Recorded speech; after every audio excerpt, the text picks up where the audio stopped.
This time on the Q Division podcast, we open the case of 1964's Goldfinger. This time, can you actually decapitate a statue with a hat? Can straight guys resist talking about cars? And are you too immune to James Bond's charms? Or are you just gay? All that and more on the Q Division.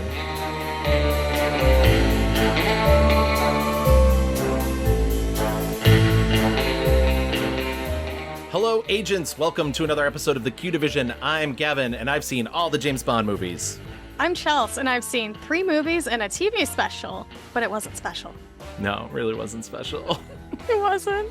But you know what is special? The Q Division's top secret mission, which is to take a deeper look at the history and impact of the James Bond films and other media through a queer lens. Speaking of, the Q Division is a proud member of the Glitterjaw Queer Podcast Collective. You can find out more about Glitterjaw and their roster of shows that run the gamut of queer media at glitterjaw.com. Gay rights. Yeah, gay rights. Oh, all the gay rights. But we're not alone this week because we are talking about 1964's Goldfinger.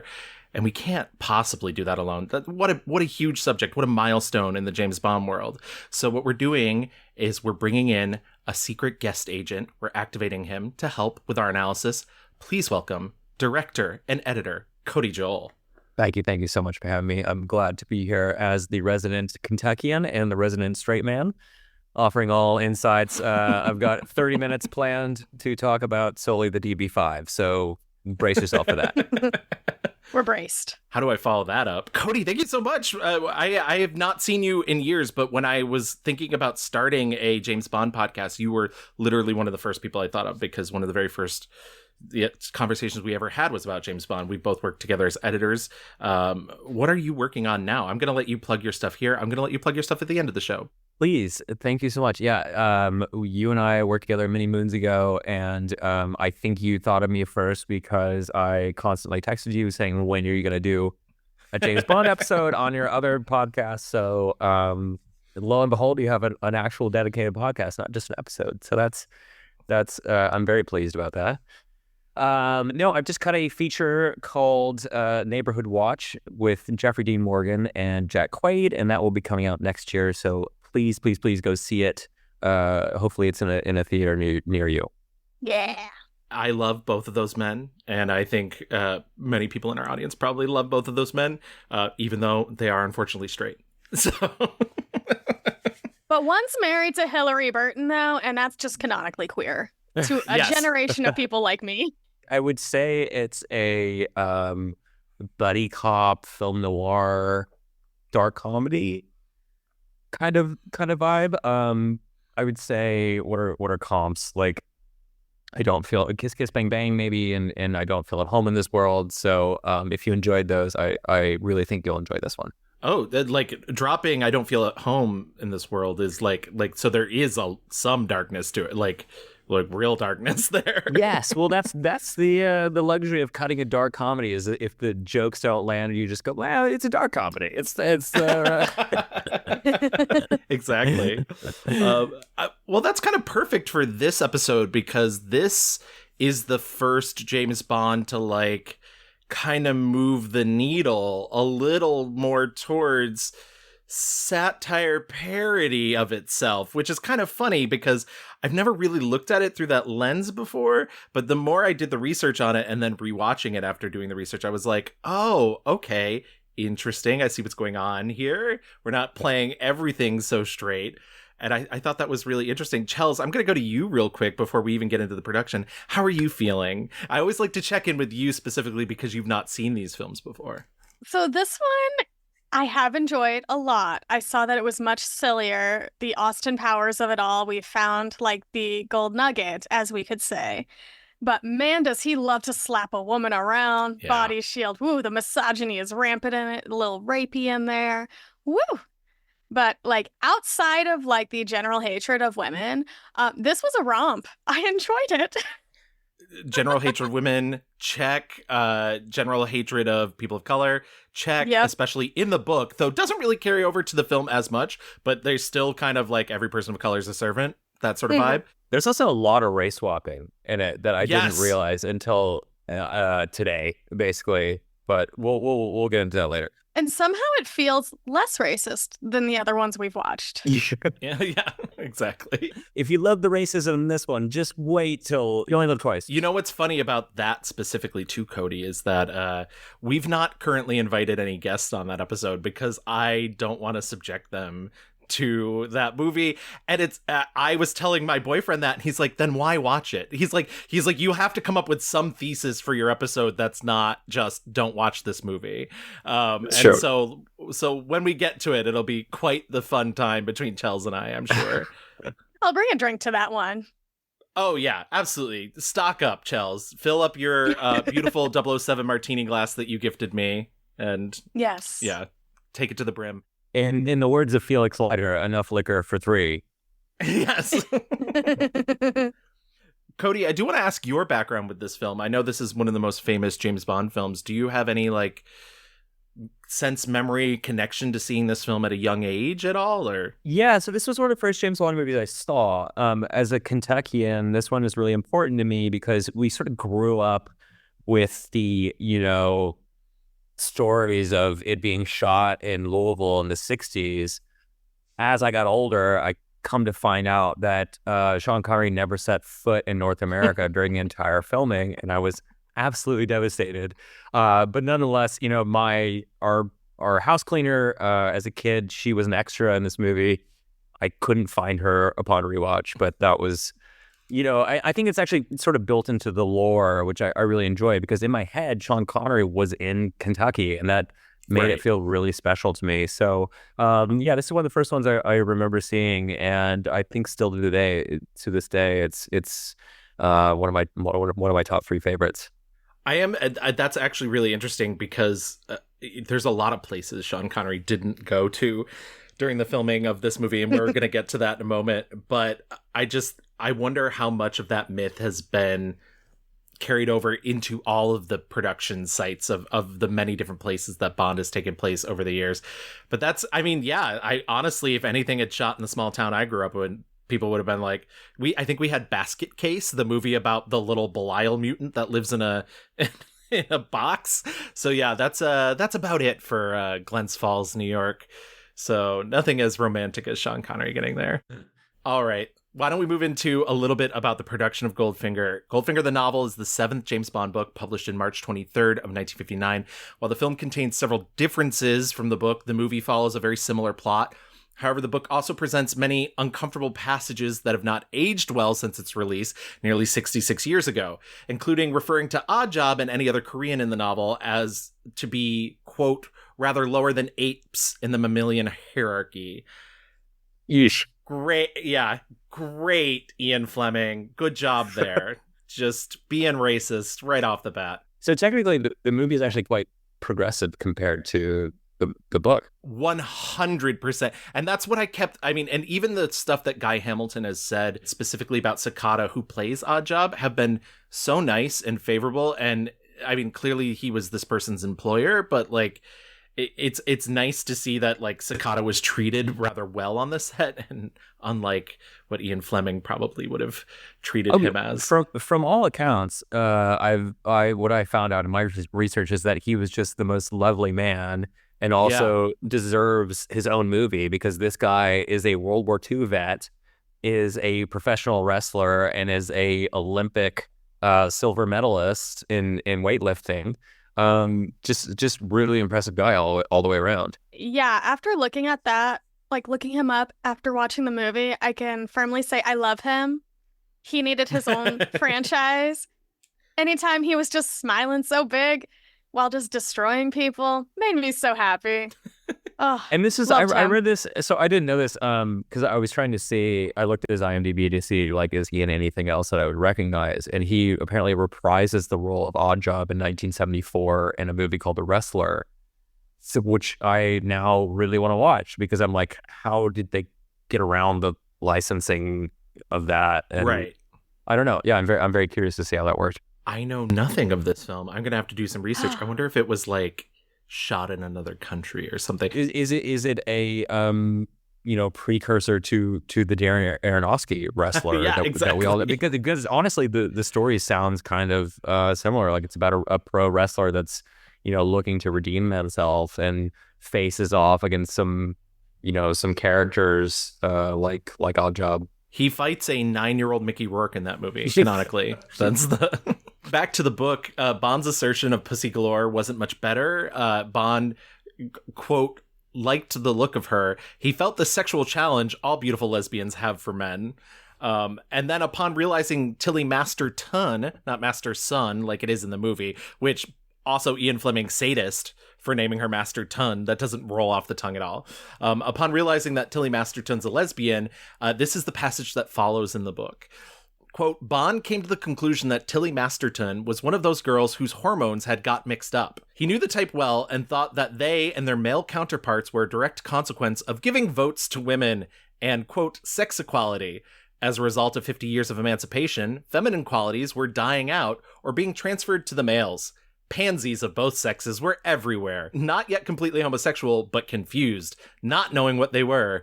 The result was a herd of unhappy sexual misfits, barren and full of frustrations, the women wanting to dominate and the men to be nannied. He was sorry for them, but he had no time for them.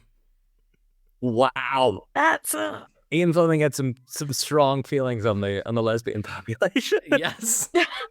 Truly. He really would have hated me co-hosting this. Yeah. Yeah, you'd be the first one out. Not just you, Chels. Not just you. Well, I also love this idea that, like, male pansies and female pansies, and, like, I guess what he's trying to get at with women is sort of butches, I guess, is his, like, problem with women, and he just can't... You didn't have Urban Dictionary, it's okay. Yes, exactly. But this all stems from giving women the right to vote. Of course. Oh, well, yeah, obviously. We could have prevented all of this. Right, exactly. Yeah, who needs it? God, had we known. Had we known, if only. When it comes to the film, Bond is finally hitting blockbuster status, starting with a budget of $3 million, which is the budget of the last two movies combined, and shooting in the UK, Switzerland, and the US. Some of the newer elements are introduced in this one to complement returning gimmicks. This adventure, Bond relies more heavily on gadgets.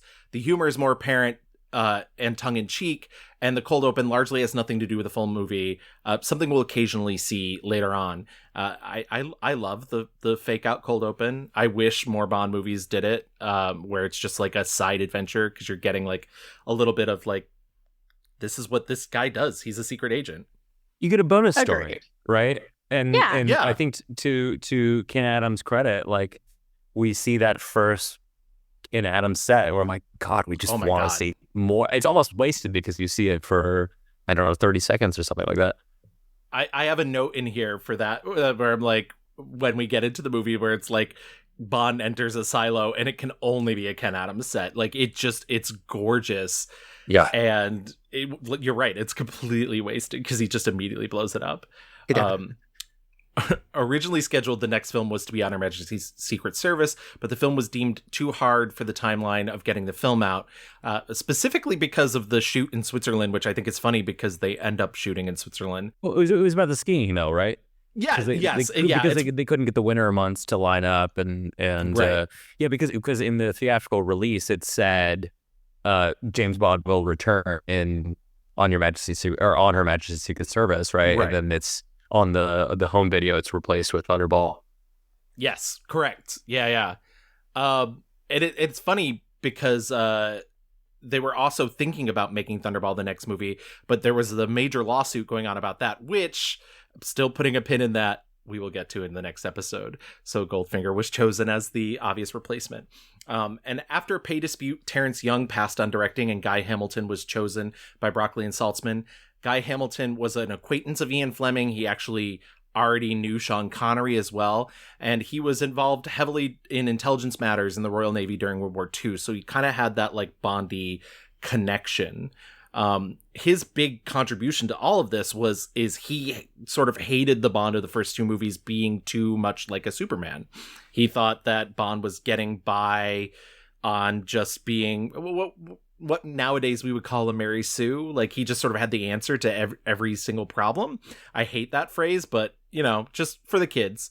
And so he was like, no, we need more extreme villains and we need more reliance on fun gadgets. And I think that alone changes sort of the tone of what is gonna happen in Goldfinger. I think that actually maybe went even too far, because when you look at this Bond, you know, I had read that Connery was kind of unsatisfied with it because he felt that the Bond character is constantly behind the ball in this movie, right? Like he's always playing catch up. It's funny too, because we've talked in the previous 2 films, specifically of Connery's Bond, is that he's just constantly walking into traps. But I think the difference between the Goldfinger Bond and the From Russia with Love, Dr. No Bond, is he's walking into traps knowing he'll get out of them. And this Bond is constantly walking into traps and being like, fuck, I'm in a trap. Bro, he's unconscious for like a third of the movie. Like, yeah. He's always unconscious in this movie. Literally, there are several times where the villain could have just like, I don't know, 1 bullet. Yo, taken him out. Yeah, absolutely. Several of the previous films' cast return, including Bernard Lee as M, Desmond Llewellyn as the newly minted Q, and Lois Maxwell. New to the cast was Gert Frobe. I hope I'm saying that right. I'm terrible with foreign names. Who was starring as the, titular Ulrich Goldfinger.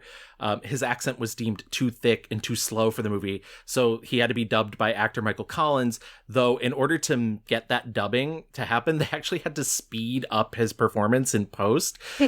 But shockingly, this has been referred to as one of the best dubs in film history.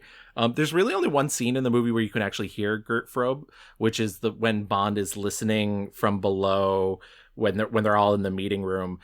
That's for some reason the only scene they decided not to dub him, and I don't really know why.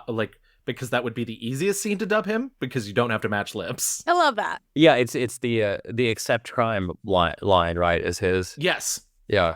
That's feminism, though. We've had so many women dubbed in the other movies. Finally a man. I don't want to tell you this, but the dubbing did not stop with him. It's also Jill Masterson. Jill Masterson. I mixed them up so much, but yeah, Jill Masterson is dubbed by a what's her name? Nikki Vanderzil, who apparently dubbed like most of the Bond women in the first few movies. So they just deemed her voice sexy, or I don't know. But basically, they were casting these women based on looks and not necessarily on acting ability. So they said, just cast whoever looks great, and then, we'll have Nikki voice in the rest. So, it does not stop at Auric, unfortunately. Not surprising at all. But this was actually at the time it was more common. The idea that Darth Vader is actually voiced by someone else was very commonplace at the time. And it's also just really funny because the last couple episodes, Chels has brought up this idea of well, then who is the Bond woman? Is it the person who's embodying the Bond woman, or is it the person doing the voice? And honestly, and listen, Jill Masterson's not long for this world, but it's a solid question. Also joining the cast was Honor Blackman as Pussy Galore, chosen based on her role as Kathy Gale in the British TV series The Avengers, a role which required her to study judo extensively, and so the martial art was written into the movie to make Pussy more formidable against Bond. U.S. censors initially asked for her name to be changed to Kitty Galore, but Guy Hamilton was later quoted in a 2002 article in Empire magazine called Bond, The Legend, 1962 to 2002, saying, quote, "Please no one write in to me about this. If you were a 10-year-old boy and you knew what that name meant, you weren't a 10-year-old boy, you were a dirty little bitch." The American censor was concerned. I know, a dirty little bitch. Guy Hamilton, you heard it first. The American censor was concerned, but we got round that by inviting him and his wife out to dinner, and we told him we were big supporters of the Republican Party. Stunning. Yeah. Honestly, a con that would work today. Yes. Absolutely. That's all you have to say. I love that his argument is yeah, but if your kid gets it, you're a shit parent, so it's kind of on you. Exactly. That's on you, babes. Reportedly, Honor Blackman also took delight in forcing reporters to say her character's name as much as they possibly could during interviews, and I love that about Honor Blackman. It's a little bit of redemption for her character against the misogyny of the time. Oh, absolutely. You know what's funny? Well, we'll get to it. We'll get to it in the movie, but the misogyny is very real. Finally, the cast is rounded out by Shirley Eaton as Jill Masterson, though as pointed out earlier, dubbed. and Harold Sakata as Oddjob. We mentioned Sakata's background as an Olympic silver medalist weightlifter, but he was personally selected by Guy Hamilton himself. Hamilton said, quote, an absolutely charming man, and they worked together to base a lot of Oddjob's specific movements and mannerisms in the movie off of Sakata's movements and mannerisms himself. I was watching one Saturday afternoon. There used to be wrestling, and there was on television. Harold Sakata came on, and everybody booed, and there was Oddjob. And Harold Sakata had been a serious athlete, had been the first Hawaiian to get a silver medal at the Olympics. Harold was a monumentally strong but very genuine and gentle guy. And he gave me that chop behind the neck at the fridge. He put me on the floor. He wasn't quite used to the cinema technique of taking it to the wire and then stopping, you know. And some days I think I still have it from then. However, Sakata did suffer some really gnarly burns during the shooting of Oddjob's death by electrocution, but he refused to break character during the scene until Guy Hamilton called cut. And he was literally reported as saying, like, no, I wasn't going to let go of the hat until you said cut. Wow.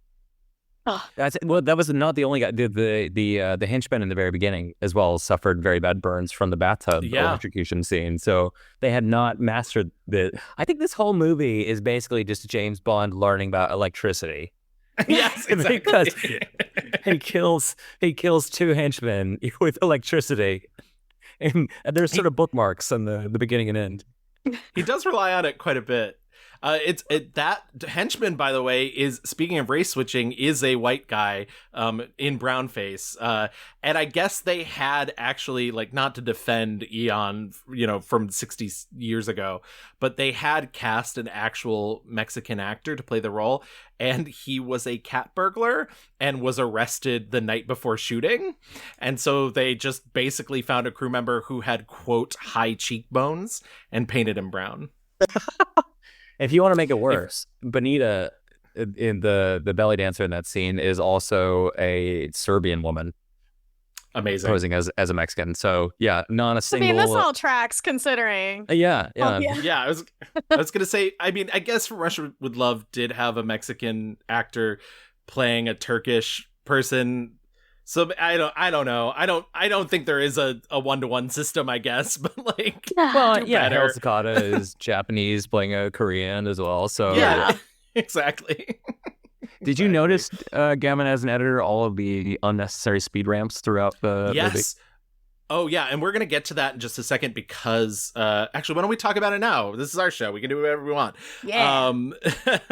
The editing itself, Peter Hunt returned as an editor from the last two movies. If everybody remembers what we talked about in the last couple of movies, Peter Hunt's, like, objective was to make sure the movie wasn't boring and thought, like, speed ramps really helped those fights and whatnot. And it's funny because the first two movies, I feel like he's a little restrained, and I know that they're on a very tight clock for the second and third movie, but like the second movie doesn't even have that many. There's a couple, but it's not intrusive. And this one's like every single fight Bond is in. There's like all those weird speed ramps. There's when he crashes into the wall.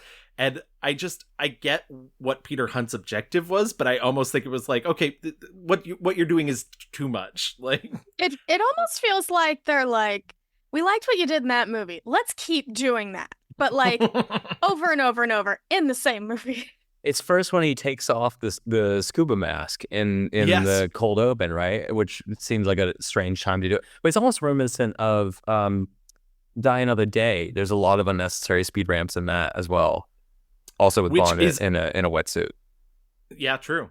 Which is also an interesting dichotomy because it shows you the different styles of, this is a very Ederly conversation for those of you at home. Yeah. But it shows you the different styles of speed ramping because even though Die Another Day was still being shot on film, the technology had caught up in a way that like it doesn't look as jarring as it did back during the Goldfinger era, the 1964 of it all.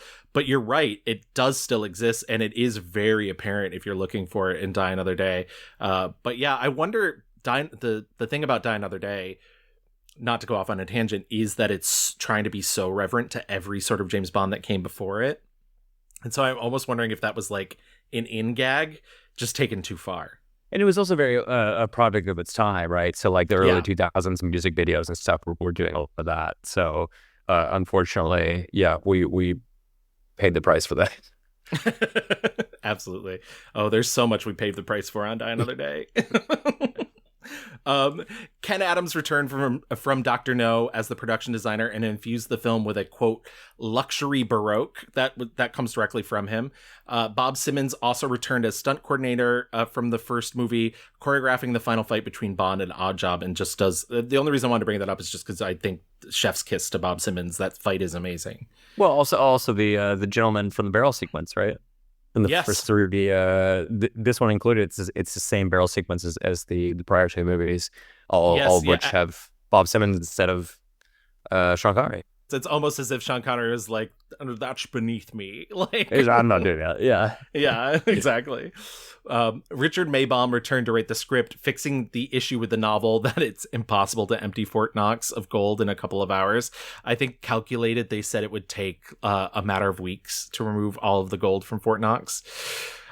So they were just like, why don't we do something different? Harry Saltzman disliked that draft and brought in Paul Den to make the movie, quote, less American. Connery hated that draft, and Maybaum was brought back in. And then Maybaum and Den's outline for the script after that, when they worked together, has become basically the blueprint for many of the subsequent James Bond movies that came after it. So they, I guess, cracked the code once they started working together. The only cast member who was reportedly available to shoot the Miami stuff was Sek Linder, the film's new Felix Leiter, who replaced Dr. No's Jack Lord, who had demanded more money and co-star billing. Which is insane. Yeah, this is insane to me. And it sort of explains why there's been 9 Felix Leiters. Yes, exactly. I cannot imagine being like, yes, my 4 scenes, I need my name next to Connery's. Yeah, I'm equally as important as the guy in the movie is named after.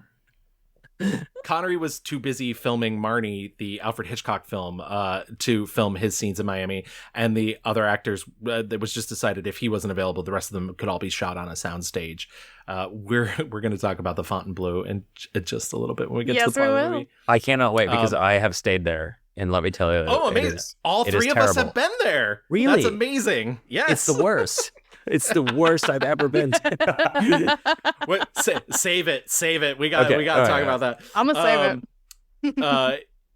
Ian Fleming was able to visit the set of Goldfinger in April of 1964, but unfortunately he died a few months later in August 1964, shortly before the film's release. So this was the last James Bond movie that he got to sort of enjoy the limelight for. But once again, he made all those racist, homophobic comments in the book. So you know what? Fuck him. It's like rest in hell, man. The interior of Fort Knox is all made up. Though many people thought it was very real, which was the greatest compliment to Ken Adams, which is also really funny because Harry Saltzman thought the vault itself looked too fantastical, but Guy Hamilton got the final say on because he was directing the movie. So he's just like, yeah, build these sets. They were allowed to fly over the real Fort Knox, but they were told that they could fly no lower than 3,000 feet. And Guy Hamilton was like, fuck that. They dropped to 500 feet and everybody lost their shit during the filming of that. The scenes of the army falling over after being gassed were all of the same actors, just repeated in different locations.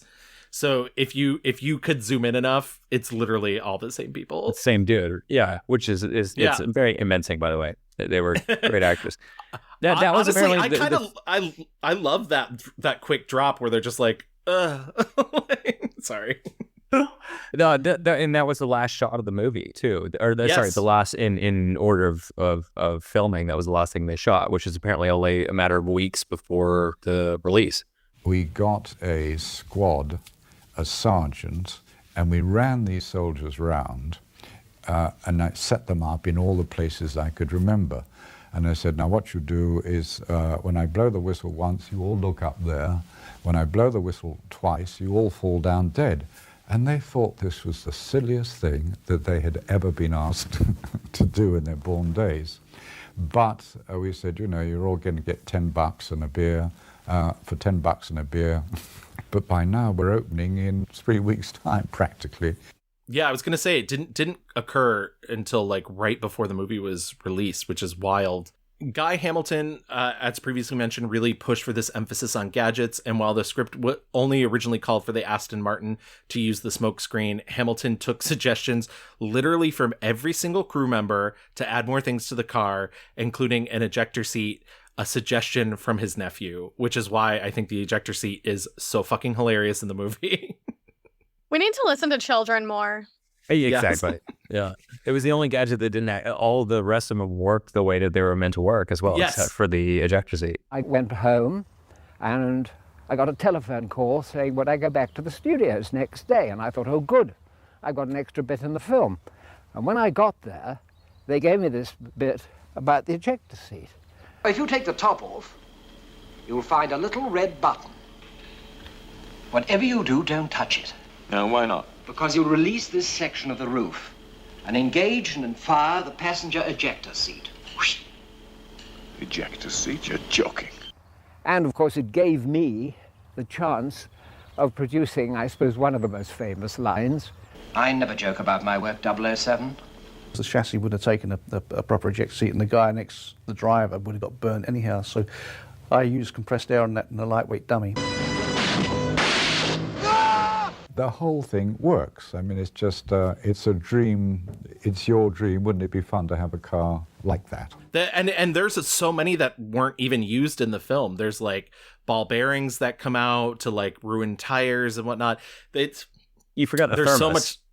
The thermos, yes. The thermos with the working grenade top is is very underutilized in the Bond world. He just has a quick little Campbell's chicken noodle soup and then throws the lid off and it, disables a tank or whatever. That's perfectly how it should work. That's how all the gadgets should work. Gold is a heavy motif in the film. It's being used in almost every aspect of the sets. It's kind of a fun little look at, if you pay attention, the costumes also have gold. And it's funny, I noticed this in the movie, but there's not a lot of info on it. Pussy's nails are also painted gold, which I love. I didn't notice that. Cool. I love that it's a little bit he does act, even though she's very I'm independent, he owns her. Yes. However, even the Mustang was meant to be gold, and they didn't get it at the time because this car was not out in 1964. So they gave them what they got, which was white with red interior. Which still really works for the movie, honestly. No, it's beautiful. Cool And it's it wasn't his car, so why did it need to be gold in the first place? But however, Jill Masterson's death in the film, her cause of death by being painted completely gold, is fictional. Just a myth busted right there. Though the film did cause many to believe that this is something that could happen.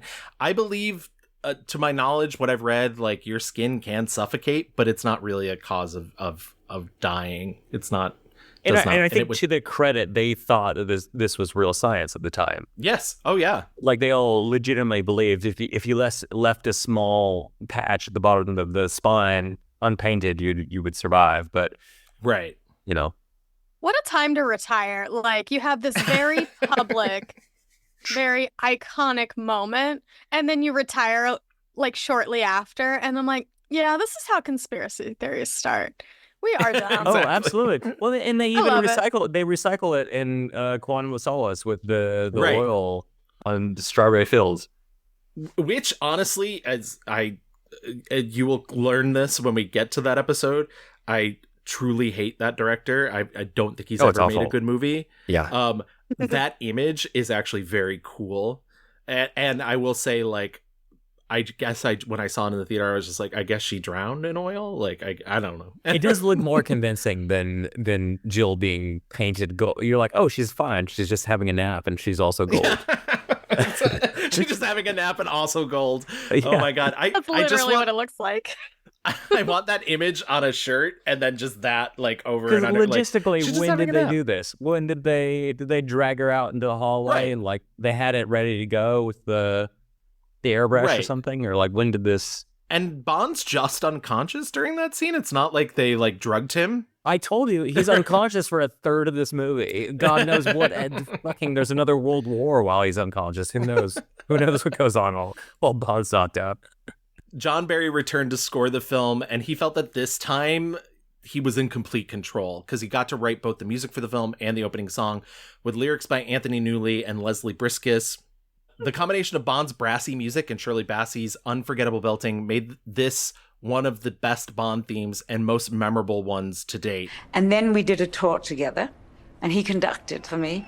And it was at the end of the tour, he said to me, I've just written the music for the next Bond film. And I went to his apartment and he played me the music. I heard that dun dun da da da da dun, and I just got goose pimples, just And I said, I don't care what the words are, I'll do it. And I always remember when Shirley came into the studio and she said, what is this song about? I said, Shirley, it's a villain. Don't ask too many questions, just get in front of the mic and belt it. To do it over and over again, I mean, it was an all-night session, and towards the end, I mean, I had this restricting bustier on it. She said, just a minute, and then suddenly her bra came over the top of the thing. She said, now try it again. So I let it all hang out. I took it, and I felt much more comfortable, and I was able to hit the note better anyway.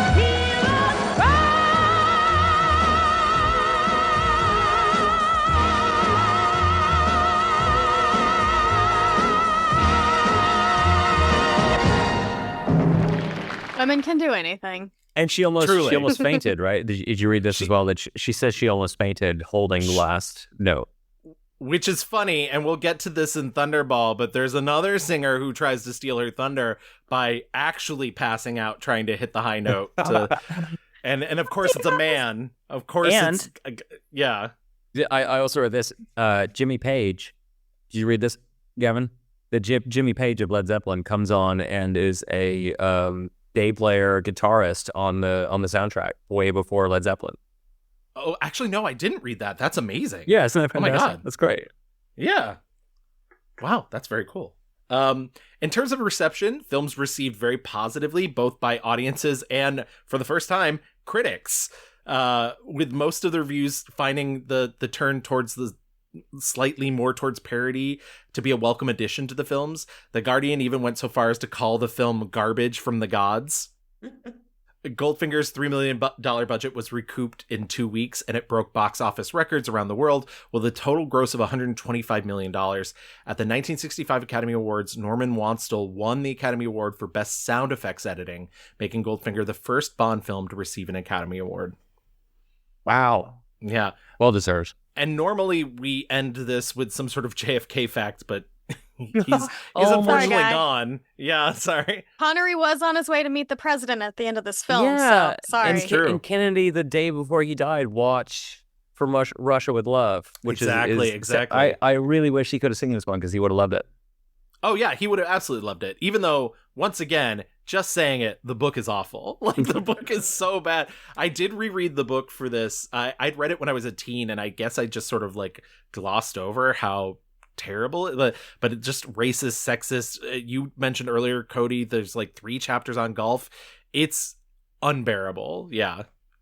That was I'd only read Moonraker, I think, and I was just shocked at the amount of paperwork and lunches that James Bond takes. and the funny thing is I really like the book Moonraker, though there is some like questionable. I remember there being like some questionable racial politics in that too. Is that one regarded? I mean, because the movie is obviously it's completely different. I don't think it's one of the better ones, but the book is regarded as one of the best books. Yeah. And they've never really fully tried to adapt it. They took elements of it for Die Another Day, of course, but they also then once again went to the extreme and then created like a space laser and an invisible car. Yeah, I mean, Bond is very a victim of its time, right? I mean, Moonraker tried to be Star Wars, right. License to Kill tries to be Scarface. It's just, this happens time and time again.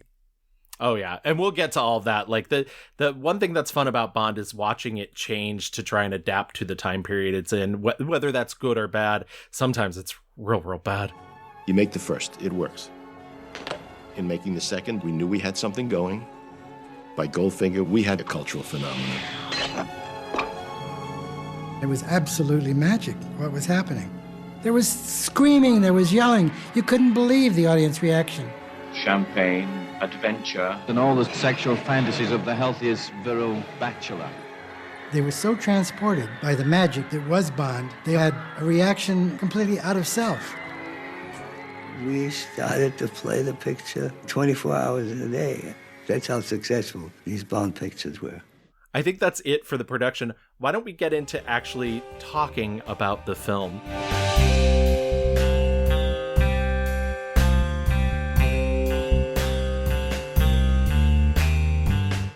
So we begin with the famous gun barrel. It does a little stop motion shrinking before we find ourselves in tropical Latin America. No names, just generic Latin America. I want to say it's Mexico. Is it not? Is it definitely not Mexico?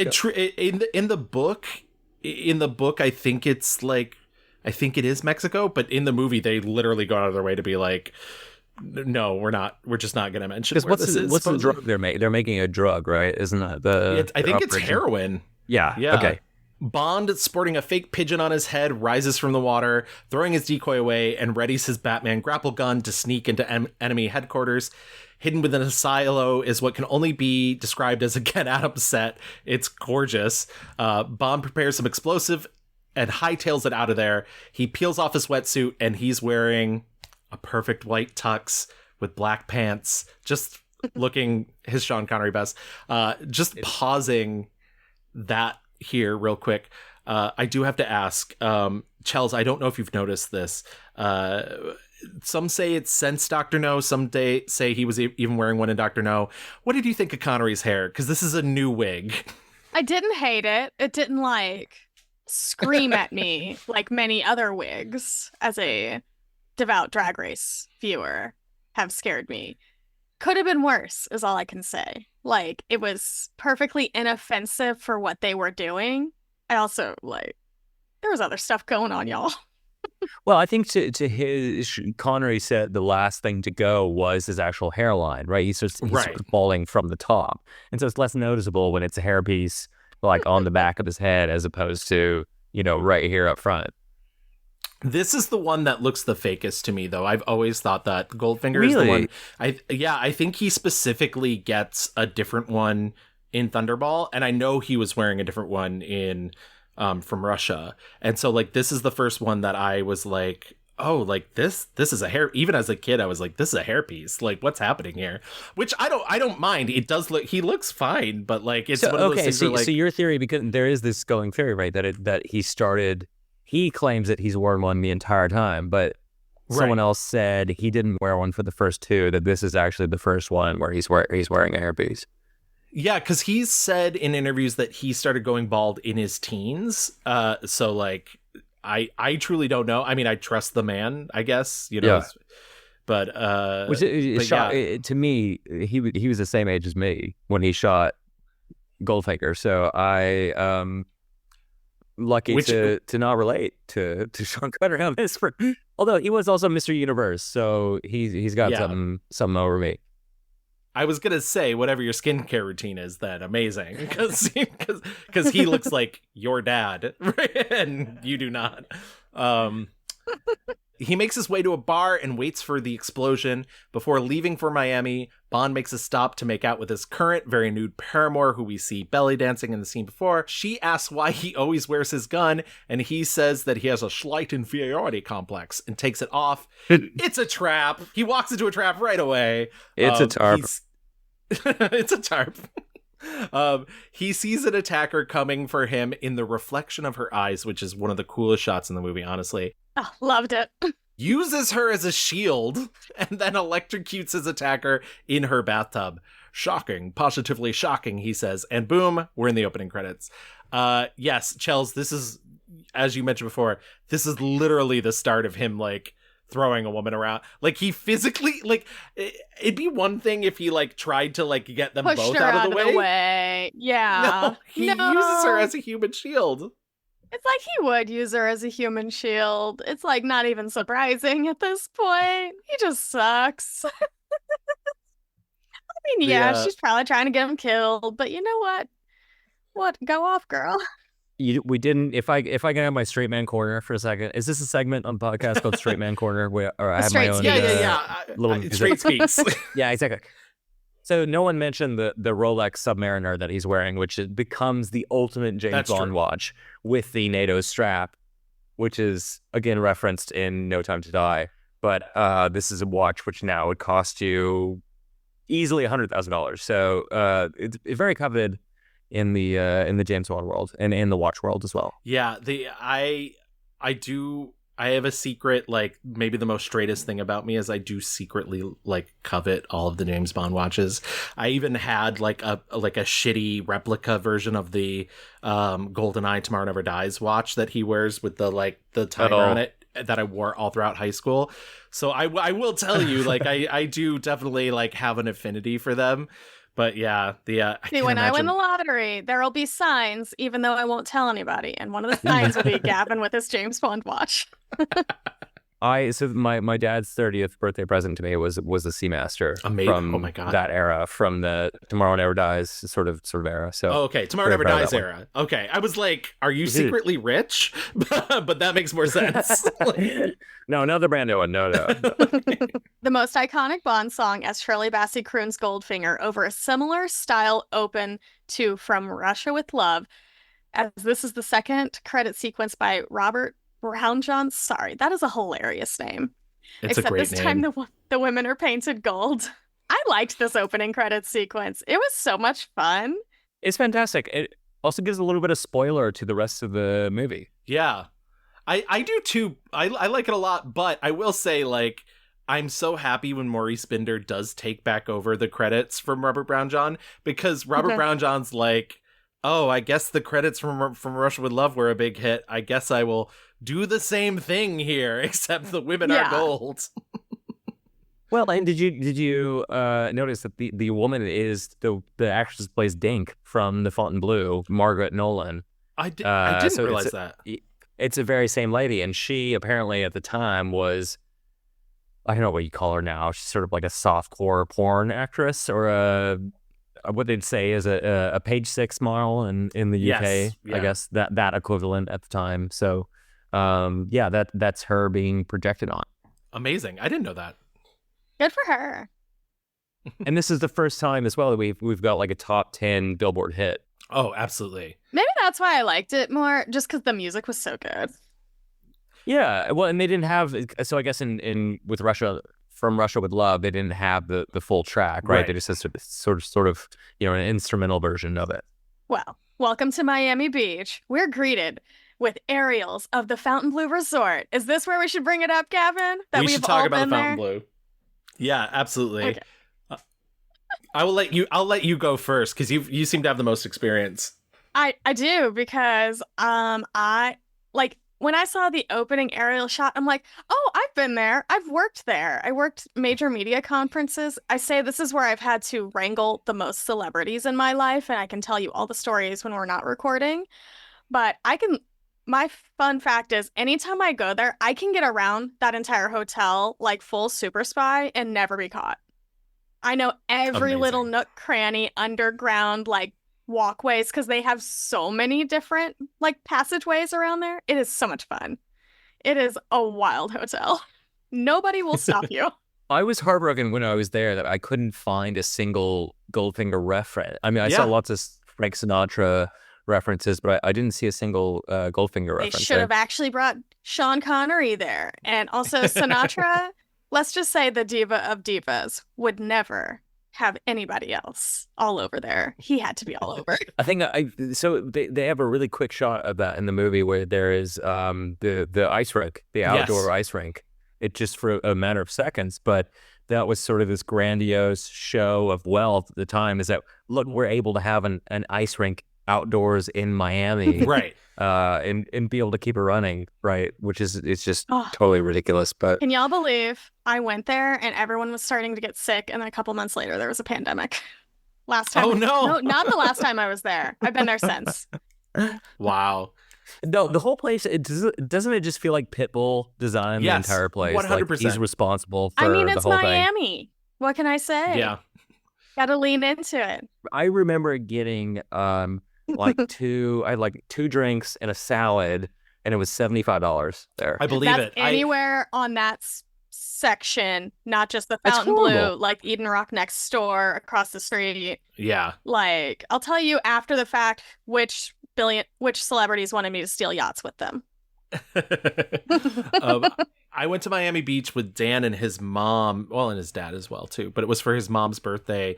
I want to say like 2019, and we went to the Fountain Blue because she knows I'm a James Bond fan, and she bought me a drink and refused to tell me how much it was. But that drink was our prop in order to like get out to the pool area, because if you're not staying there, you're not supposed to go out into the pool area. But we had drinks in our hands and just followed some people out to the guy that was like checking wristbands or whatever.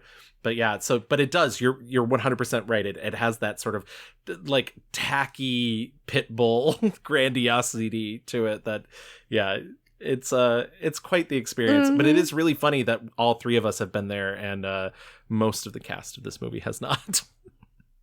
I feel like the Q Division podcast officially does not recommend the Fountain Blue. Our Yelp review is our official stance. We will only go if I will show you around the parts you cannot see, which are fun. I'm much more of an Eden Rock girly. That's their neighbor that they've filed lawsuits against. I love it. Wait, what was the lawsuit over? The Fountain Blue, if they were able to build a certain way and it blocked the view of the swimming pools. I think the Fountain Blue actually won the lawsuit. Oh, wow. Yeah. Okay. It was literally just like rich people and air rights, like going all the way back to burlesque. But yeah. But no, Bond's receiving massage, and he runs into the second Felix Leiter of the series. I think this Felix is hotter. I'm just gonna put it out there. I think he's hotter. Jack Lord's giving me like skeletal mummy face even before all of his work. Yeah, but this guy's like a goofy lighter. Like, I just kept being like, this guy's gonna just tell jokes. Like, he's silly. He doesn't seem that helpful, No. right? No. Like Jeffrey Wright seems very helpful. No, Right. I would trust Jeffrey Wright with my life. This guy, I'm like, let's just hang out. Yeah. Speaking of hanging out, Bond sends a masseuse on her way with a loud smack on the bottom, which also, I would say that sound work, not very good. no, and it won an Academy Award. Terrible. Insane. But yeah, that happens. Felix delivers marching orders from M to Bond. Bond has been tasked with observing bullion dealer Goldfinger, who Bond catches cheating at cards. Hilarious that this guy looks suspicious the entire time. Yeah. It's funny. I put in a sidebar here saying, I think we're supposed to think, because he's like a heavier set guy and whatnot, that like in comparison to Bond, Goldfinger looks real sloppy. And I think Goldfinger actually looks fucking cool here in his like gold colored cabana set. It's because Bond's in a fucking terry cloth baby blue play suit. Exactly. Yeah. Like, we're supposed to think he looks buffoonish. I think the only time he does is whenever he's kind of freaking out that he can't be cheating at for like half a second there. The bar is really low here. Like, he very much fits the vibe of rich evil guy in the way he is presented. But yes. Bond figures out that Goldfinger sits in a certain seat so that his accomplice Jill Masterson's spying on the game from the window and relays whatever cards is over to the radio. That is a good, smart way of cheating. Yeah, absolutely. Yeah. With a Bond, James Bond, he finds out Goldfinger pays Masterson to help him cheat and to be seen with her. Bond threatens Goldfinger over the radio, making him pay his prey $15,000 in earnings.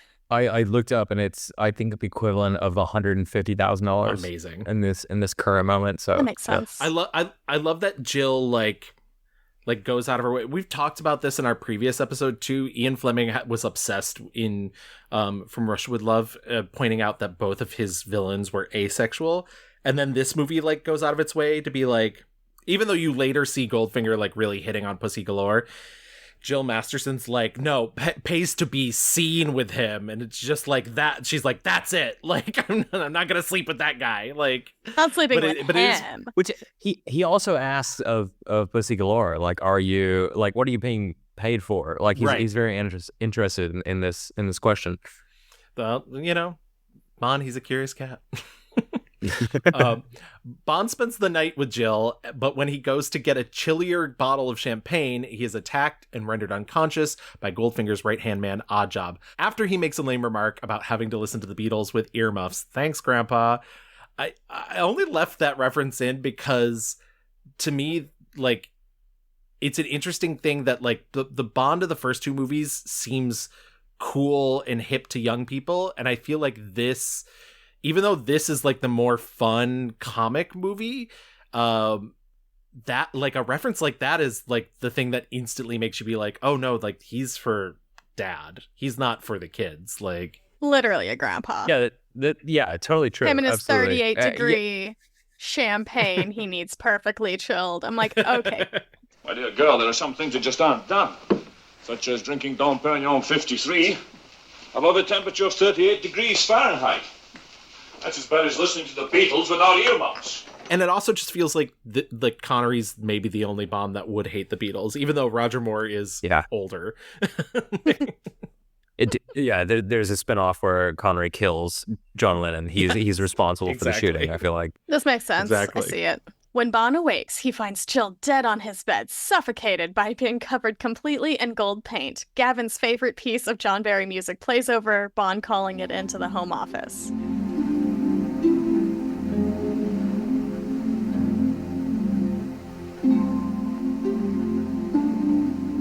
This would be where I would mention most people will recognize this piece of music, which is sampled in the Sneaker Pimp song Six Underground, which I don't know if anybody else but our age would recognize. Is like 75 versions of that song are on the Saint soundtrack.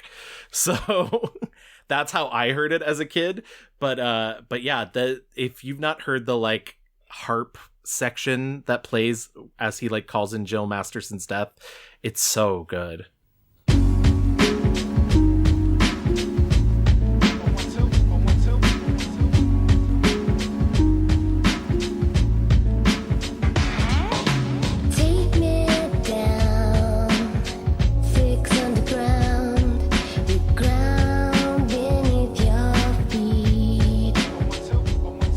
My hot take about this scene is, like, I knew of this scene because of just the iconography of it all. When I watched it in the movie, my first thought was, that's it? Yeah. That's it? That's how they frame it? Like, that's how it's shot? Okay. Much cooler. Right, you kind of just go, yeah, she's fine. She's just asleep. The Life magazine cover was way better. Yes. Yeah, exactly. Which is one of the things I didn't mention at first up front, but like, yeah, that's one of the things that like carries this over into the pop culture oeuvre is that, you know, she does this full photo shoot for Life magazine in the gold paint and whatnot. But yeah, like I agree. Like, I think that the vision in our brains of what that looks like have been sort of taken over by everything that sort of came after it, you know? Yeah. Because I was like, it's almost throwaway in the movie for what it is. I thought there'd be more. Back in England, M warns Bond not to take this case personally and blames him for Masterson's death, which I thought was a ballsy move. M was like, oh, by the way, if you didn't, I literally told you to watch that guy. I didn't say, like, get this woman killed. Bond is dismissed, and he and Moneypenny need to get a room. She gets to toss his hat this time, and then he eventually leaves with giving her a little kiss on the cheek. Once again, Chels and I are loving this evolving story of Bond and Moneypenny. But as I said in the very first episode, they are an HR nightmare. HR nightmare. I love that Moneypenny is inexplicably North American. Yes. Yeah. Like, working for She's MI6. right out of secretary school, went straight to this job and never looked back. I would let her ruin my life, though. I'm throwing that out there.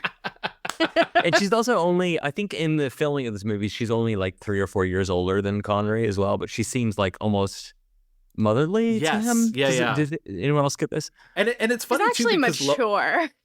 Yes, mature, yeah. Oh, well, some girls have all the luck. Who is she, James? She is me, Miss Moneypenny. And kindly omit the customary byplay with 007. He's dining with me, and I don't want him to be late. So there's hope for me yet. It's funny, too, because Lois Maxwell is... she stays on for a really long time, as you'll see, Chels, as Moneypenny. She goes all the way up through, the years until Timothy Dalton, I believe, is when they finally realized, that she would be his grandma if they kept that up. But I agree. Like, she's really not that much older. And then especially when they replace Bond, but she does give off, for some reason, a sort of like mature vibe in comparison. But maybe that's what Bond needs in his life, honestly. Probably does. He wouldn't be able to handle her, though. Bond attends a black tie dinner with M and a gold expert who explains smuggling gold is ideal as it can be melted down for transport without being able to trace it. This scene is horribly edited in terms of continuity. Like, I was watching that and then I rewound it and then I'm like, what is going on? So Gavin, I'm glad you noted that in our notes because I was like, what's going on here? Did they lose some shots or something? It genuinely feels like that. And one of the oldest editing lessons in the book is if the scene is strong enough, continuity doesn't matter. But this is literally just a scene that's just like knowledge dumping. And so I couldn't help but just like look at other things that were on the screen. And I was just like, okay, we're like not paying any attention to where anybody was in the scene. Or I also love that it's a black tie dinner for 3 people. Yes. Yeah. It feels very that scene in 1989 Batman where he takes Vicky Vale to the really long dinner table and she's like, eat here often, and he's like, I don't think I've ever been in this room before in my life. Because the banker is named Smithers, I think, which is like really hilarious as well. So we finally get to see the Q branch's office the next morning as Bond meets with the newly minted Q to retrieve the gadgets for his mission. I love the fact that Desmond Llewellyn talked about how this was his big, even though he had that scene in From Russia with Love, like this was his big, like, I'm Q now.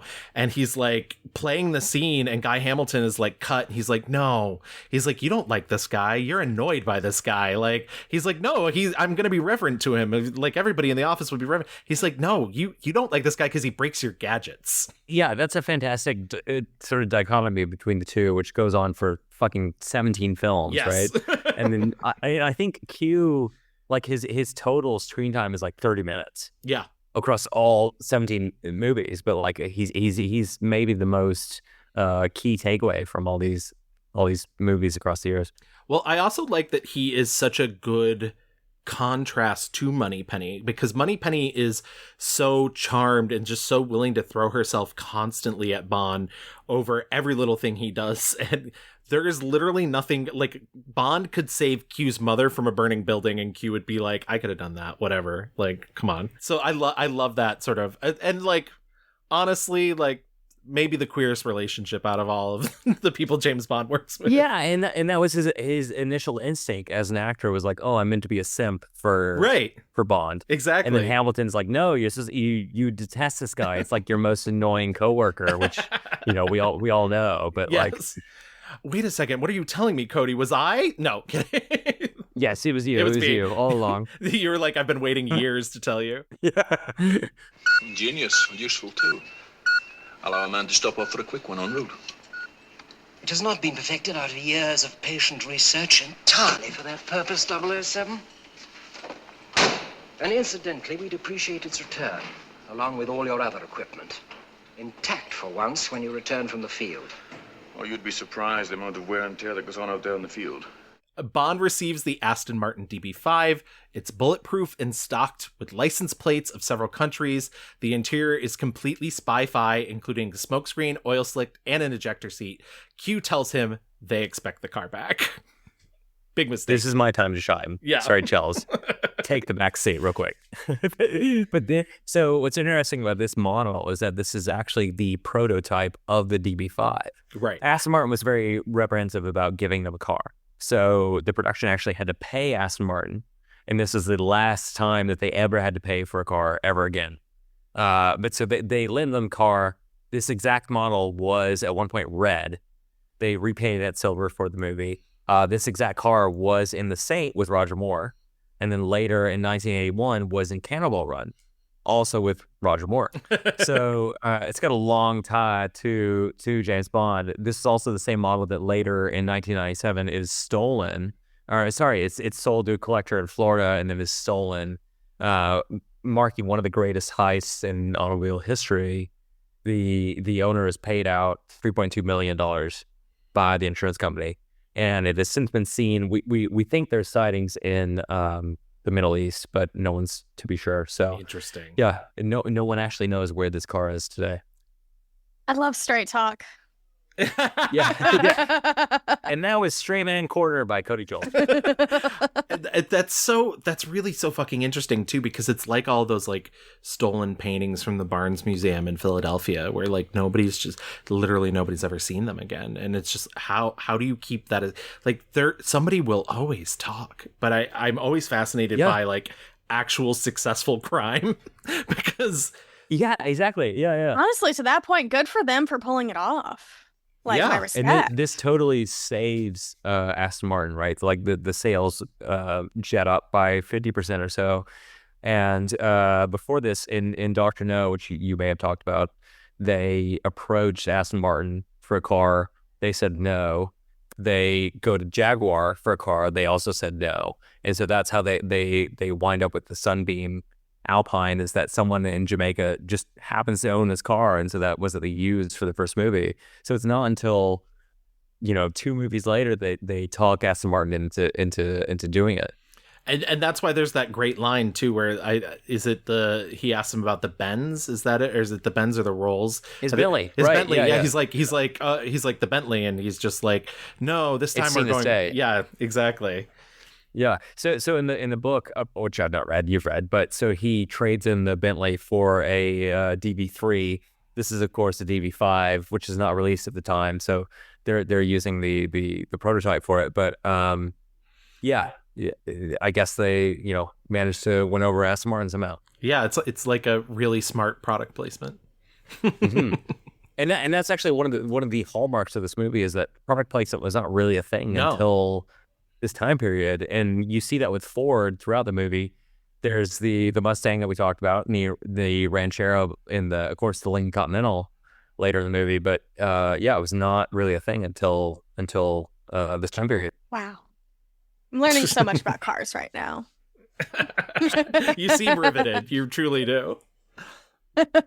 Bond runs into Goldfinger at the golf club and introduces him to my man Oddjob. I love him. Oddjob's a caddy right now. He's not the best caddy, and everyone lets Bond know it. Sorry, I love Oddjob so much. I just think about him and giggle. But anyways, Oddjob's his caddy, and Bond, dispensing with pretense, tempts Goldfinger with Nazi gold. Of course, it's Nazis. Bond, realizing Goldfinger is cheating, tricks Goldfinger into losing balls by switching his balls.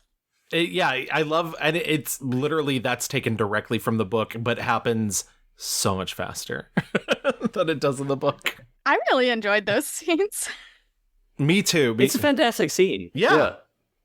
Like, golf shouldn't be that entertaining, and finally, they made it happen.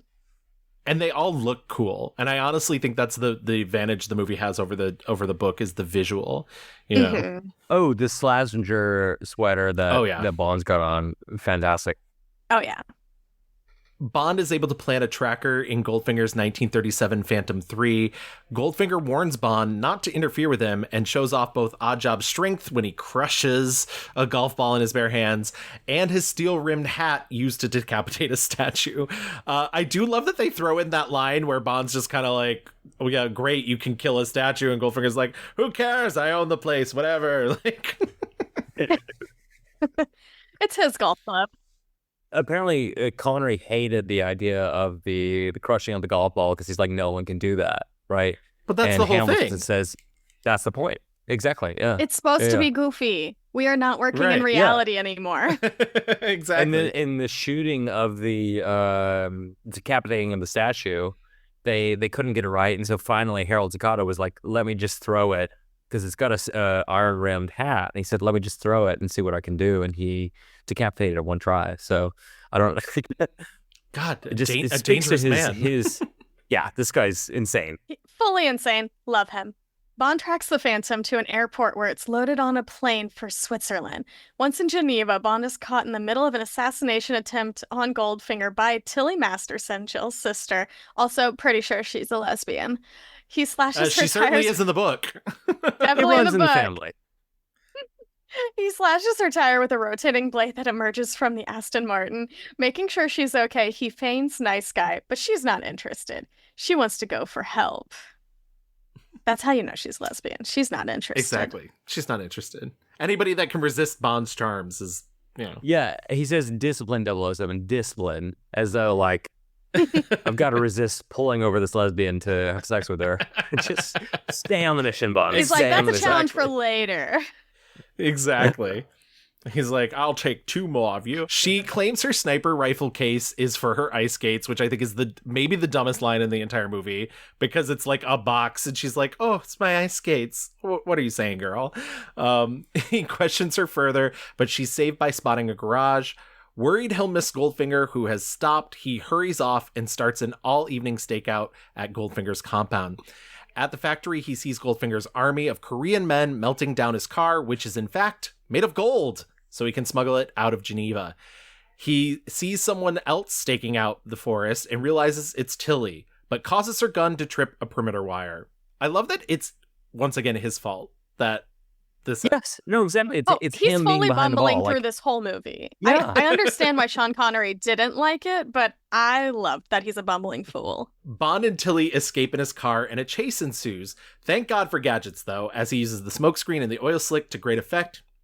However, they're still caught, and Bond tells Tilly to run for it, but Oddjob uses his steel-brimmed hat and breaks her neck. Bond has nowhere to run, his remorse causing his capture, but they've made a mistake, and they let Bond drive his own car at gunpoint. So he promptly uses the ejector seat on his nameless captor to hilarious effect. I love watching that dummy just shoot out the top of the Aston Martin. That just like, woo, this is a mannequin. Yeah. And also at this point, he's gotten both Masterson sisters killed. Yes. Which, like, an entire generation of Mastersons is dead because of Bond.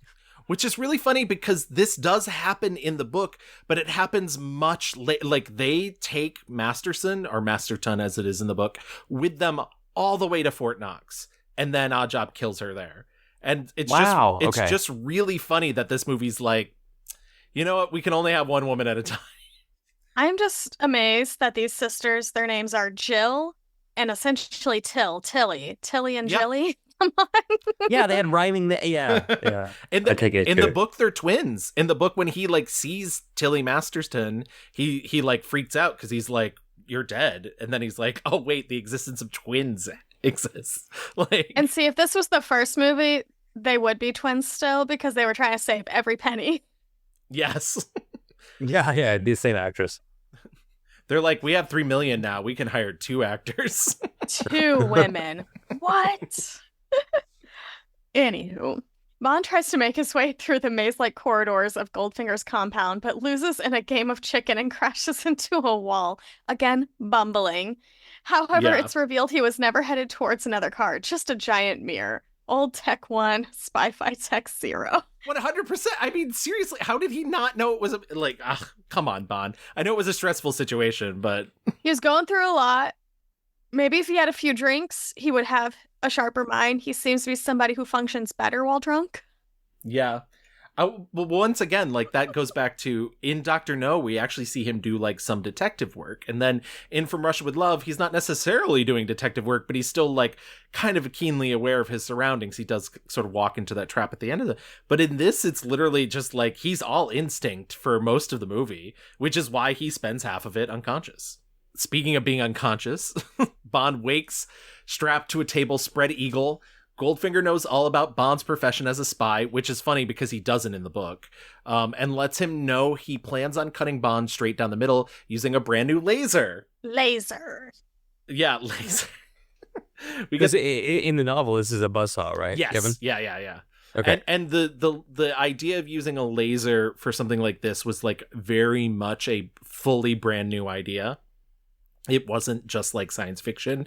The army was apparently like testing lasers. However, the look of the laser has truly nothing to do with reality. And Ken Adams was basically like, I don't know, live your dreams to the designers when it came to the laser itself. We get the classic exchange. Do you expect me to talk? No, Mr. Bond, I expect you to die. There is nothing you can talk to me about that I don't already know. Bond tries to negotiate his way out and name drops the phrase Operation Grand Slam, a bluff, as he just overheard Goldfinger saying it earlier. But Goldfinger shuts the laser off, and Goldfinger tells Bond he is worth more to him alive. I don't know why he decides that, because all he knew was right Operation Grand Slam, right? And on top of that, he fully calls him out. Like when Bond's like Operation Grand Slam, he's like, you could have heard that anywhere. He's like, that's all you know is just the name, right? Exactly. Yeah. Sorry, I'm just shaking my head at this. These men, they're just like, oh, I guess you're worth more alive now. 5 seconds ago, you were almost dead. and then they just knock him out again, I guess, technically, because in the next scene, he wakes up again, you know? Yeah, he's conscious for 10 minutes, and then he goes back to his resting state. It's his little power naps between scenes. Yeah. I mean, though he is living my dream because he awakes to the gorgeous Pussy Galore proclaiming he must be dreaming. She, however, is wearing a completely crushed velvet suit because she's what? The head bitch in charge and Goldfinger's personal pilot. Absolutely. I never noticed it before. Because I was, really watching these analytically for the first time. That is a full crushed velvet suit. Like, that is like Austin Powers themed suit. Like, it's a big movie for textures. Yes. It's terry cloth and then crushed velvet and God knows I'm starting to think Austin Powers only watched this movie first, like the filmmakers. No, he really watched them all and some Eurovision. Oh, I mean, obviously Eurovision, you have to. And so, Gavin, do you have the note that his original line when he wakes up? Shit, what was it? I do know this. I just can't remember it. She says, I'm Pussy Galore. And originally he says, I know you are, but what's your name? Yes. Yeah. Yeah. I actually, honestly, I think I Must Be Dreaming is a better line. But the other one, I guess, probably would have made it into the history books. Yeah, it's more of it's more of an R-rated line. Yeah. Because Bond is now on one of Goldfinger's private jets, he orders a martini, shaken, not stirred, and asks Pussy how close to Goldfinger she is, and she says she's a damn good pilot. That's it. She also warns Bond that he can turn off the charm. She's immune.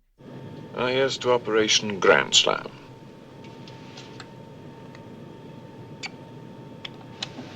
This should be a memorable flight. You can turn off the charm. I'm immune. I think that's as close as the movie gets to like being like she's a lesbian. I mean, other than the like signs that she runs an all-female flying circus and whatnot, which we will get to. But like the book, she like flat out is just like, hey, I'm a lesbian, and he's just like, well, that's a challenge for me, that's. But it is really funny that like they couldn't say it, so they're just she's kind of like, I'm immune to your charms. Honestly, I might use that line.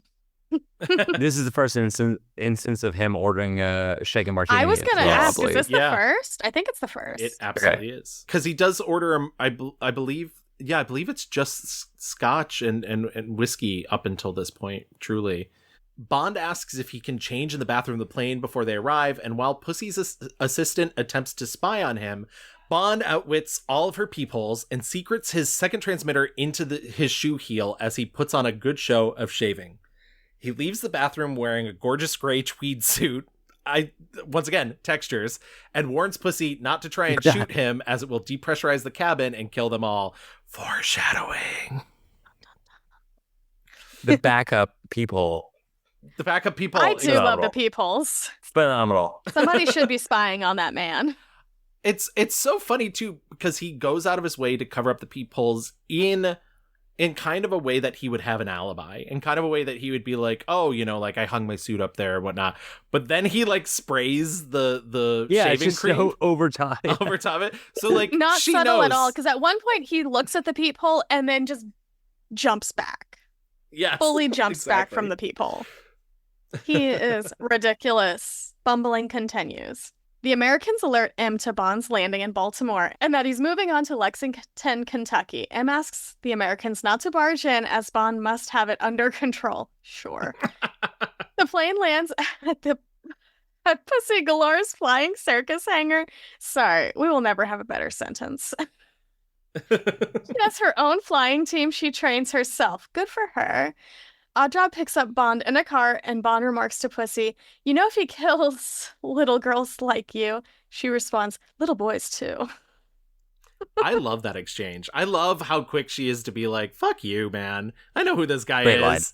I love also, it. just as a sidebar, in the book, she had trained them as pilots, and they were her like team of flying circus, and they were so bad at their job that she decided to make them cat burglars instead. We sure this is not a Batman prequel? Yes, exactly. She is Catwoman. John Barry's score hits the trumpets pretty hard as we're introduced to Pussy's all-female pilot team. Bond is placed in a cell at Goldfinger's stud farm, and Goldfinger has called a meeting of all the major mafia families in the United States.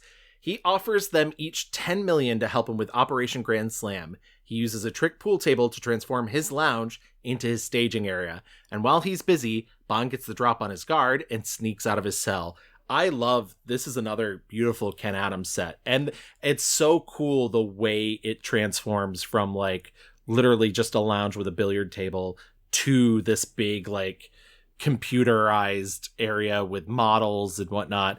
Though I will say there has to be an easier way for that pool table to move, because that pool table like swings. It's so stunning. Yeah, and when the Italian gangsters say, "What's with the trick pool table?" Right? Like it's, can we not get any more obvious than that? But it's a beautiful set.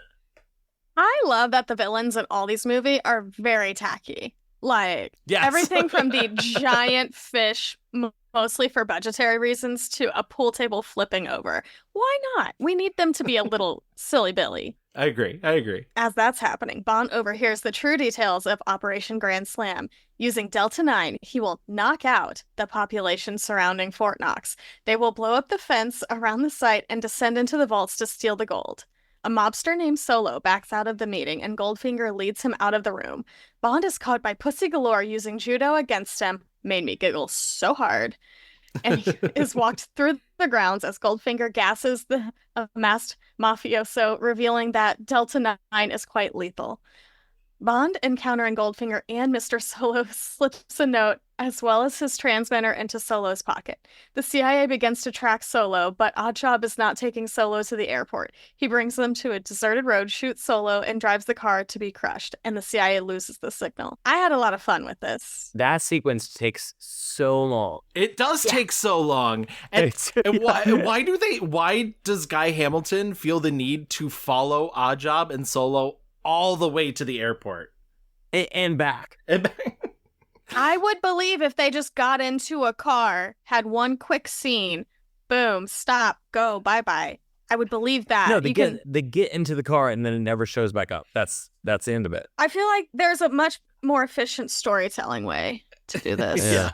And that was I think the issue with this film, right, is that they ran out of time. Yes. And so the second half is much more underdeveloped than the first half. And you can tell. I know they were churning these movies out, but you can tell they rushed a lot of this movie.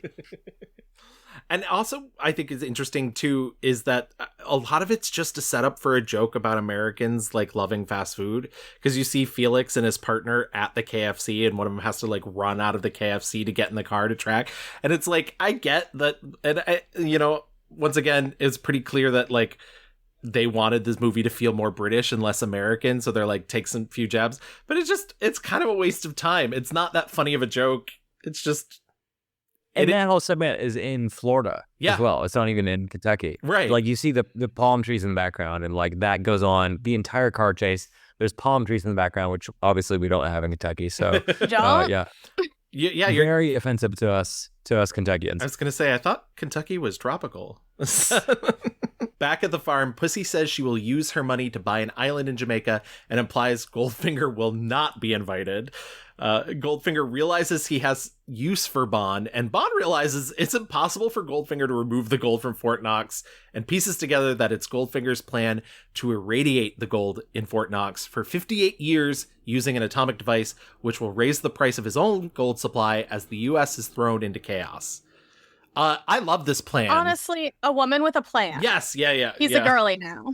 It's a great scene where Bond sort of gradually figures out like that's his his plan, and we figure out at the same time as the audience that he's, not actually trying to steal it. He's trying to blow it, or he's trying to irradiate it. $15 billion in gold bullion weighs 10,500 tons. 60 men would take 12 days to load it onto 200 trucks.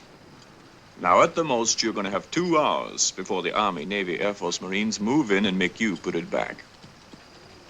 Who mentioned anything about removing it? And there's like literally no hints about that until it happens in the movie. And it works too if you're familiar with the book as well. I'm not one of those people who thinks an adaptation has to be one for one with the book, but there is a nuclear device in the book because it's how they're going to get through the walls at Fort Knox. And I like the idea that it's like, oh, there's still a nuclear device involved, but it actually has nothing to do with stealing the gold. Because in the books, he actually steals it, right? Yeah. That's the whole goal in the book, which once again, impossible. Very impossible.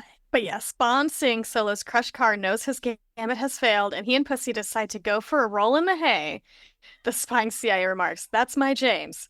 Bond refuses to take no for an answer multiple times, and Pussy flips him into the hay. He flips her in return, and their fighting turns into sex. And like the movie does make it seem like it's consensual, but there's a long road to that consent. I gotta say, it's pretty rapey right there. He's literally forcing himself on her. It's very rapey, but like it's so funny that the movie knows it's wrong. Like that's what's wild about it is the movie the movie almost feels like we're like, oh hey guys, like eventually she's gonna be cool with this, and it's like no, like that's not how this works. No. Because there's moments where you go, oh, this is a product of the time, right? When he slaps Tank on the butt and whatever, but this is not, I don't think, one of those. No. Not at all. Where, no. Yeah, even at the moment, even at the time, it just probably wasn't right. And Honor Blackman has said some very nice things about Connery over the years, and I guess it doesn't really matter, but like a lot of that stuff, like, I mean, this was obviously in the script, but a lot of like his physical stuff with the women comes from Connery himself. And like, that's, so it's like. It's done things he has said just randomly. It. Yeah, exactly. So it's like, it's one of those things where it's like, oof, on top of oof. Yeah. It's comforting to know that if he was a jerk on set, that she could kick his ass very easily from her like TV show training. Absolutely. She's a real Avenger.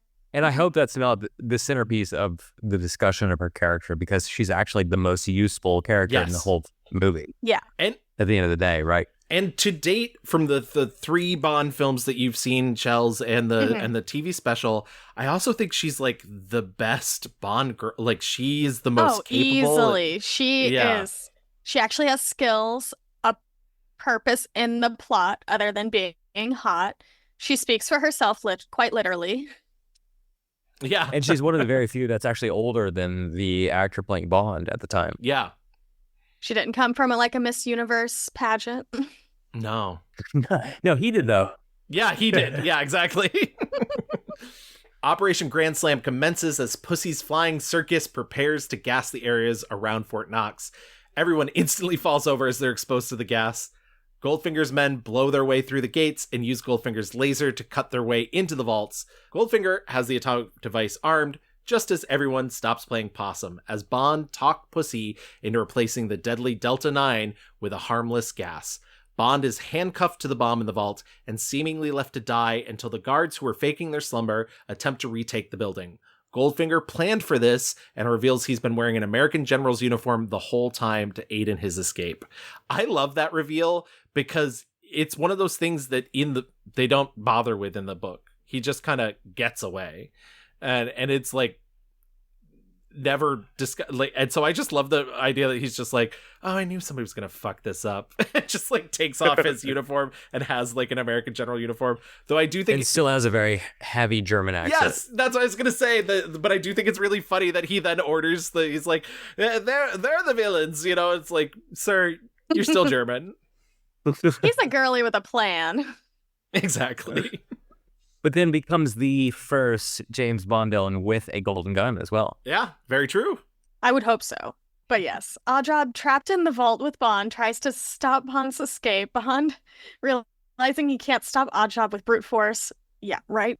Bond's not strong in this movie. He tricks him into getting electrocuted by touching a wire to some bars that has, like, the bar Oddjob's hat stuck between the bars. I will say, finally, James Bond had a brain in that moment. He learned what electricity did before, and then he applied this knowledge. I'm proud of him. So sad Right, for my boy exactly. Oddjob. I choose to believe he lived. I choose. I mean, he just falls down. And as we've seen, the entire U.S. Army can fall down, and it can be fake. So Exactly. The entire U.S. Army can be multiplied by the same people. by the same people over and over again. The army retakes the vault, and Bond, using gold bars, forces the bomb open, but panics as he can't shut it off. Luckily, a specialist reaches in, and the countdown stops right at 007. I love the fact that he's not the person who stops the bomb. And I also love the fact that he is literally just going to tear every wire out. Like, he grabs all of the wires, is about to pull, and the guy pushes him out of the way and picks the right one. There's a thing is spinning. Yes. And he's like, oh, I should stop this spinning. Yeah. I also talk about that's how, my only strategy gold is here. a soft material. Like, it is one of the softer metals to the touch. And he's using Yeah. gold bars for so long in this movie, just beating it against something. I'm like, that would just destroy your gold. It's just breaking it up. Come on, my guy. You're not getting anywhere with this, battering ram type. So we've gotten to my favorite moment, though, which is where, after the fact, Cubby Broccoli says, so originally it was the clock was going to stop at 3 seconds. Right. Right. But he's like, oh, it should stop at 7 seconds because it's 007. It says 073. So, yeah, but then they shoot that shot where Bond says, You okay, James? Where's your butler friend? Oh, he blew a fuse. 3 more ticks and Mr. Goldfinger would have hit the jackpot. which no longer makes sense. That But is it's so still funny. in the movie. Did not even notice. I was trying to make sense of it, and I said, "Oh, well, it must be that a tick is 2.3 seconds in British terms or something like that." Nah, the math just didn't math very good that day. He's talking about metric time telling. That's what it is, That's Cody. true. You're right. That's exactly That's how they tell time. Yeah, it must be metric, right? Yeah, exactly. You're in metal time. Bond is told the president wants to thank him personally. I'm choosing to believe this is JFK. And he's to be flown in a private jet to Washington in an ambush by Goldfinger, which, honestly, good for him. Bond uses the same warning about guns on a plane with Goldfinger, but then attacks him, forcing Goldfinger to shoot out a window and be sucked out of the cabin to his doom. I that shot is amazing. This is Looney Tunes, and I love it. It also maybe the funniest moment in the film is when they cut back to the guys tied up in Fort Knox still in the airport. Yes. Yeah. They needed a cutaway to set everything up. I love, too, that in that scene, he's like, where's Pussy?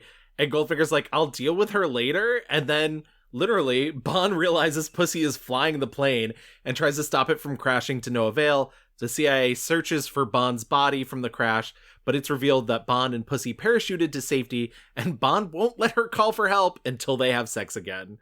Oh, no, you don't. This is no time to be rescued. And where are they? Just geographically, where are they? Because are when they? RX says, in 2 hours, I'll be in Cuba. Right. Also, they were in Kentucky, and then they end up in water. I have questions. Yeah. You're over Tennessee, maybe Georgia at that point. Where are you in the world? Yeah, there aren't little baby islands like that in the Gulf. Not No. like that. But no, he very much is coercing her into sex, just like that happened on Days of Our Lives 100 times. Wow. Where a woman just agrees to have sex just for the safety. Yeah, she's like, I guess. Because I do not believe she is interested in him at all. That's the end of Goldfinger. We're left with a screen that says the end of Goldfinger, but James Bond will be back in Thunderball. Final thoughts on the movie. This one is a breezier watch than either of the other two. I still like From Russia with Love a bit better. I think it sort of has I like the story made more sense. I felt like I was following more of a plot, whereas this one, it's like plot ? Gold. lasers. Just like on final draft, highlighting a word and be like, replace this word every time it appears in the script with a gold. But I do really like. I mean, I fully understand why Goldfinger has its place, and honestly, I almost would have loved to have seen what Guy. Not to say anything bad about Terrence Young. I think Terrence Young is a great director, but I would have loved to have seen what Guy Hamilton did with From Russia with Love, because I like this dummy Bond. But I like the tone of Russia better. I don't know, Cody. What are your thoughts? Yeah, this becomes sort of the format for the rest of the James Bond movies, right? Like this sets a template, and it's really sort of the mark of the Bond mania, right? Yeah. There's rumors of there's theaters showing this movie 24 hours a day to sort of keep up with demand, and it's unfortunate that Fleming missed all that, but like, this is the height of Bond mania, Beatlemania and Bond mania. He had to have hated it. Intersecting, even though they hated mortal enemies, Beatlemania and Bondmania. I do want to talk real quick about, we always love to talk about the Bond women. We love to talk about the villains. We love to talk about the gadgets. Just a real brief, like, Masterson sisters. They're kind of useless, especially Tilly, killing Tilly off so quickly. What's the point of, honestly, either of them? The first, Jill, had a little more to do, a hair. Right. I get Jill, because Jill gives him reason to hate Goldfinger more so than just it being his job.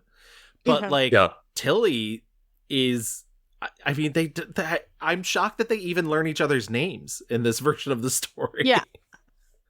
Tilly is very pointless. Like, good for that actress for getting some money and being part of a historical thing. Man, I wish they did more with Jill. Like, you don't just like poorly shoot a fully gold lady like that for nothing. Come on. This is more like girl coverage. Okay. It's just wild. And then Pussy Galore herself. As I mentioned before, I really love Honor Blackman's performance. I love the fact that she got to do judo in hay instead of on cement like she used to have to do on the Avengers all the time. But I do like, I think you sort of hit the nail on the head too, Cody, where she also, because she's older than Bond, like has like an air of like, I have my shit together, like we're doing my thing, it's not me doing your thing. Like I don't know, I think she, for as much as the movie like kind of maligns her into being sort of a closet Casey lesbian instead of an out lesbian like she's in the book, I think I don't know, she just comes off as so fucking cool. You're quite a girl, Pussy. I'm strictly the outdoor type. I'd like to think you're not in all of this caper. Skip it. I'm not interested. Let's go. What would it take for you to see things my way? A lot more than you've got. She is cool. Even when she's being coerced into sex, she's cool. I didn't get to talk about how he pronounces it. Yeah. Where he just adds several S's. Yeah, no, it's almost like pussy.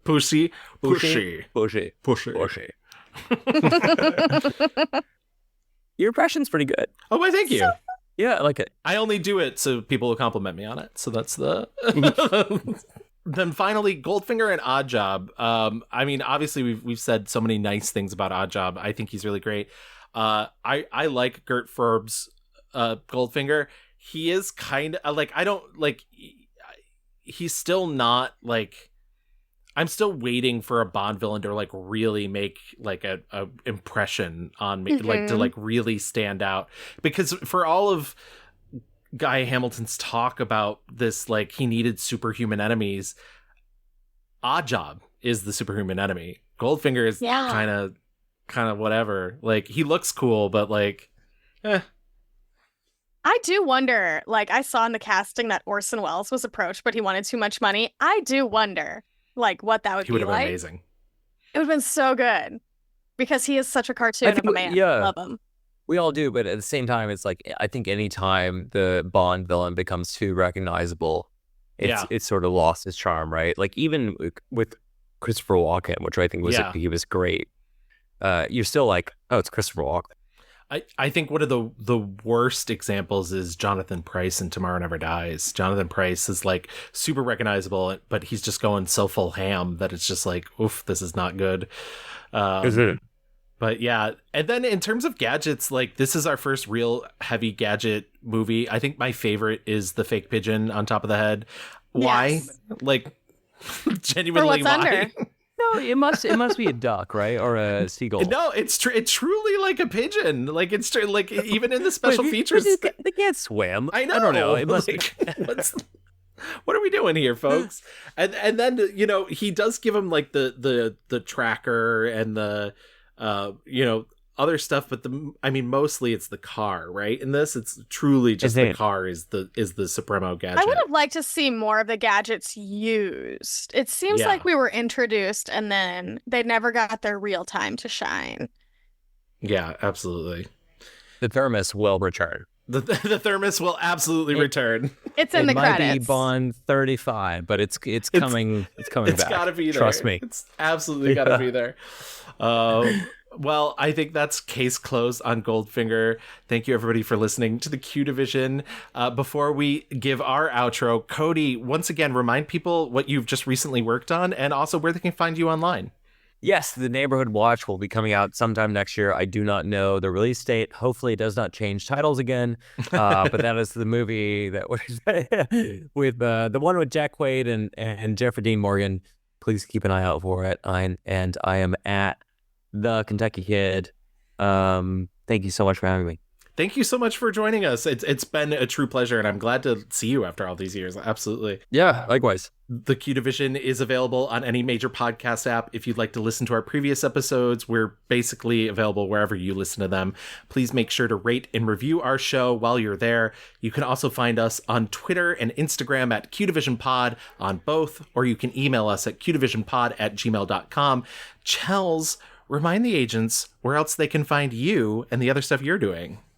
I'm Chels725 on like the Twitter, Blue Sky, Letterbox, Serialized, which is Letterbox for TV. You can see how many soap operas I'm watching right now.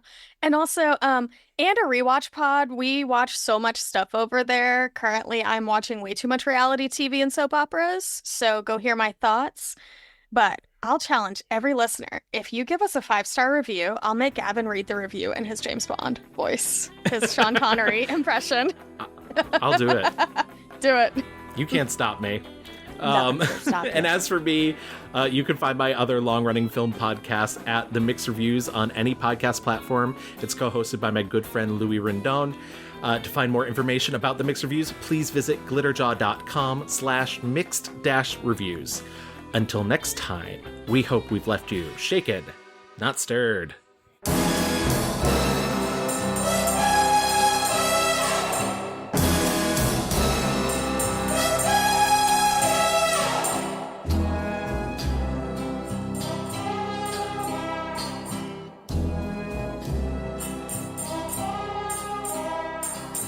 Goldfinger.